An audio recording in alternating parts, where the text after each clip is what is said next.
I lived for the most part in the slums of Saskatoon, and that was probably my strongest memories of those years. It was an area, well, we were there from 1941 until 46, and that was during the war. So the area that we lived in was primarily single women because their husbands were away at war. They were trying to raise their children. Life was very difficult for them. I can tell you, I don't know if this is appropriate in your movie, but I can tell you that there were women who were prostituting themselves to have enough to eat. Like I said, my father had just started working. He was teaching motor mechanics to the Army, to young men who were going into the Army. And he was a philosophical communist. I can remember one time him coming up, waking me up in the middle of the night, and he had been reading this book on the Industrial Revolution in England, and where it talked about kids being sold to factories and being chained to their workbench, and that's where they slept, and they got food. He woke me up, read this to me, and said, "This is very important that you know this, that this is really," I was 8 at the time. He was very upset about it. And he influenced me. My father died when I was 17. I was just beginning grade 12, my last year of high school. And so my mother had not worked for 20 years, and when she'd worked, she was a hairdresser. So needless to say, after 20 years, it wasn't the same. She couldn't get a job in the field.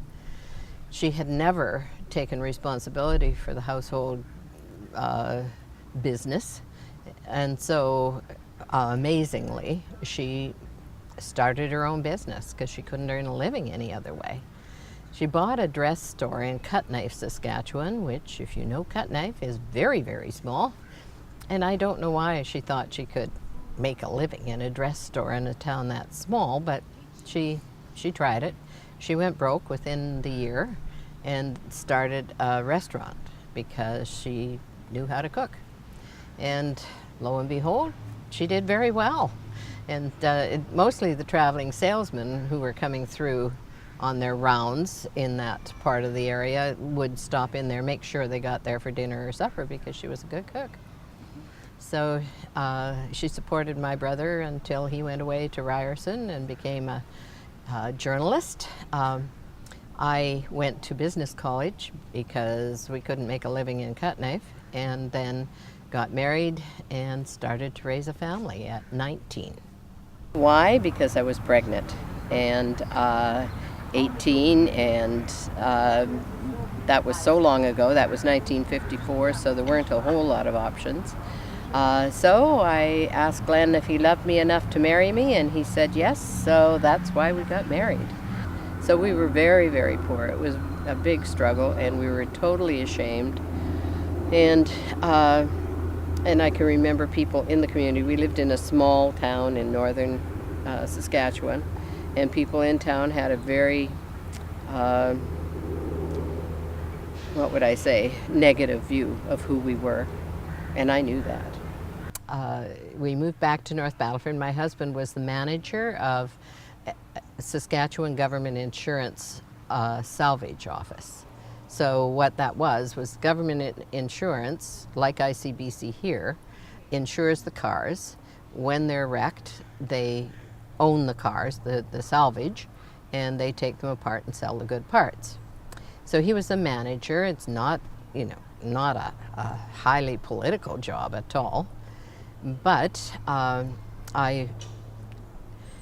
I'm sure, given my background and my father's involvement in politics, I felt the need to demonstrate against the war in Vietnam. In North Battleford at that time, the federal government had agreed with the American government to allow their pilots to train over North Battleford. They had a still functioning airport out there, and so the planes could land there and do their... Anyway, they were practicing bombing runs for B-52s. So I was most concerned about that. I am anti-war, and so a friend and I started doing some of that kind of work. We organized a couple of demonstrations. The first one I remember was on Easter weekend, and we didn't have a lot of support in North Battleford. So Marjorie sent for her mother, who lived in Saskatoon. I sent for my mother, who lived in Saskatoon. And they came up and stood on the post office steps. In a small town like North Battleford, the post office steps are the center of the world. And I had my kids, and she had her kids, and I think we had one or two university students, but that was it. We were pretty visible. Well, after that, my husband got a call from the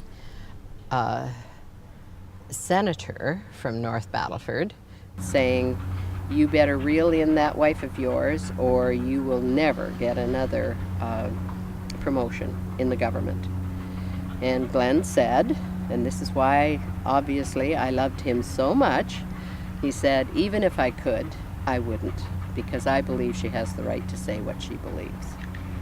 So we started, obviously, looking for alternatives to Glenn's employment then, and we moved out here.